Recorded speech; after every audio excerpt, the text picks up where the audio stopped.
Hi guys, good morning. Welcome or welcome back to my channel. आज त म आलु चना मटरको सब्जी बनाउँदैछु with a little twist. And someone हेर्दिनुस् होला.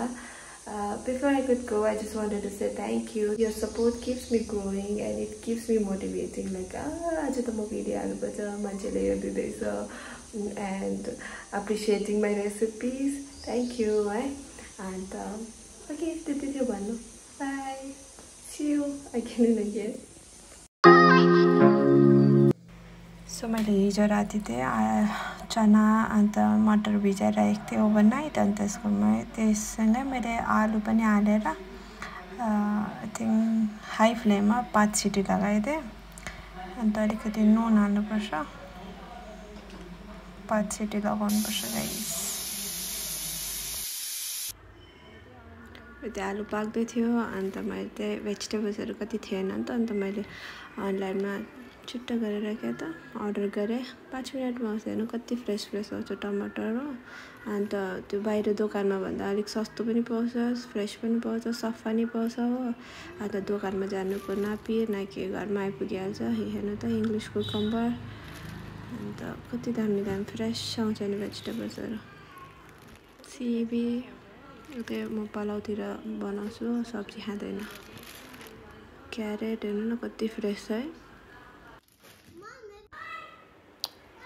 या त फुल पनि किन्नुपर्छ धनिया कति फ्रेश आउँछ भिन्डी आधी केजी भन्दा बेसी त गरौँ छ त दुध अनलाइन किन्नुपर्छ दोकानमा गयो नि कति 27 रुपैयाँ कति छ आधी लिटरको अनलाइनमा 22 रुपैयाँ त्यही त लो फ्याट हो के त्यही चलाउँछु म त करी पत्ता त्यो लौकी निम्बु चारटाको कति थियो 55 रुपैयाँ यो के त गरम भएर होला के अन्त निम्बुहरुको प्राइस त बेसी भएको छ यहाँनेरि आजकल त्यो महँगो छ हेर्नु न म त्यसको त अब के भन्छ यो गरम मसला होल हो कि यस्तो धनिया अन्त पेपर स्टार अन्त यो सबै हुन्छ यसमा हो यसलाई त म त्यो पाउडर बनाउँछु किनभने मेरो घरमा चाहिँ खाँदैन नि त त्यो यस्तो दानाहरु आउँछ भनेर के त मतलब अब यो यतिकै हाल्दाखेरि त अब त्यो सब्जीतिर त्यतिकै हुन्छ नि सो म पराउँदैन त्यही कारण म त्यसलाई चाहिँ पाउडर बनाउँछु म मसला भनेको त्यही हाल्छु कि सबै खानामा एक चम्ची यो त्यो होल गरम मसला हो यसलाई चाहिँ अलिअलि तताएर मिक्सीमा पाउडर बनाउनु पर्छ किनभने हाम्रो घरमा यो यस्तो दानाहरु हुन्छ नि अब खाँदैन नि त अब खाना भेट्दाखेरि पाउँछ नि अन्त त्यस्तो मन पराउँदैन त्यही कारण म यसलाई चाहिँ पाउडर बनाएर खानामा हाल्छु फारो पनि हुन्छ हो अन्त धेरै दिन पनि आउँछ त्यो मसला त मैले यो मिक्सीमा पिसेर यस्तो बनाए हो अन्त यसलाई त अब एउटा डब्बामा ढक्कन राम्ररी लगाएर राख्नुपर्छ प्यानमा अलिकति तेल लगाएर प्याजको त म त भिडियो अनै गर्नु बिर्सेछु हो अन्त प्याज अलिकति कडी पत्ता लगाउनु पर्छ त्यसलाई मजाले फ्राई गरेर अन्त त्यो अहिले भर्खर बनाएको पाउडर 1 चम्ची हल्दी रातो खोर्सानी मजाले भुट्नुपर्छ त्यसको बाद यसलाई भुटेर सानो फ्लेममा बनाउनुपर्छ अनि त्यहाँदेखि टमाटर सानो काटेर सानो म त्यसको लागि एउटा आधी टमाटर लगाएँ अन्त नुन अलिकति हालेर किनभने चाना उसिन्दाखेरि मैले नुन अलिक हालेकै थिएँ सो यसलाई कम्ती नुन हालेँ अब छोपेर एकछिन 5 मिनेट कस्तै पकाउनुपर्छ मजाले पकाउनुपर्छ मसला जति राम्रो पक्यो त्यति मिठो हुन्छ सब्जी र अब जिन्जर गार्लिक पेस्ट यो त घरमा बनाएको जिन्जर गार्लिक पेस्टहरु त दोकानको लगाएको त्यही कारण अलिकति कालो कालो देख्दैछ त्यसलाई मजाले जिन्जर गार्लिक पेस्ट भुटेर अन्त फेरि छोपेर पकाउनुपर्छ अन्त सानो ग्यासमा पकाउनुपर्छ राम्ररी फ्याट्टै हुने गरी पाक्नुपर्छ त्यहाँदेखि तेलहरु सेपरेट भएपछि चाहिँ अब मसला पाक्यो भन्नुपर्छ त्यसको बाद यसलाई अब त्यो अहिले चाना उसिनेकोमा हाल्नुपर्छ। मैले चाना र मटरहरू चाहिँ 5 सिटी लगाएँ होला, ठुलो फ्लेममा 5 सिटी लगाएँ। अन्त राम्ररी पाक्छ। मलाई त्यो फ्यात्तै लगाउनु मन पर्दैन, यतिको अलिकति कडा कडा चाहिँ राम्रो लाग्छ। अन्त अब यसलाई मजाले मिक्स गरेर अन्त यसलाई अलिकति उमाल्नु दिनुपर्छ। अन्त मैले अलिकति कर्नफ्लोर मिक्स गरेँ पानीमा, त्यसले त अलिकति बाक्लो बनाउँछ नि त।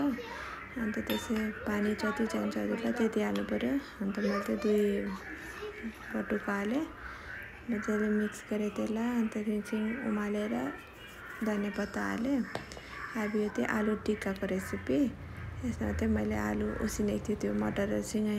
अन्त मजाले यसलाई मिक्स गरेर कर्नफ्लावर हाल्नुपर्छ। अन्त यो मैदा 2 चम्ची मैदा, 1 चम्ची कर्नफ्लावर, अन्त अलिकति रङ खोर्सानी, नुन, हल्दी, अन्त त्यही अघि बनाएको पाउडर, अन्त यो धनियाँ पत्ता, अन्त हरियो खोर्सानी, जति पिरो मनपर्छ त्यति हाल्नु। हामी त कम्ती खान्छौँ। अन्त यो कलर अलिकति रङको लागि। अन्त यसलाई मजाले मिक्स गर्नुपर्छ। के पानीहरू एड गर्नु हुँदैन, अलिकति तेल हाल्नुपर्छ।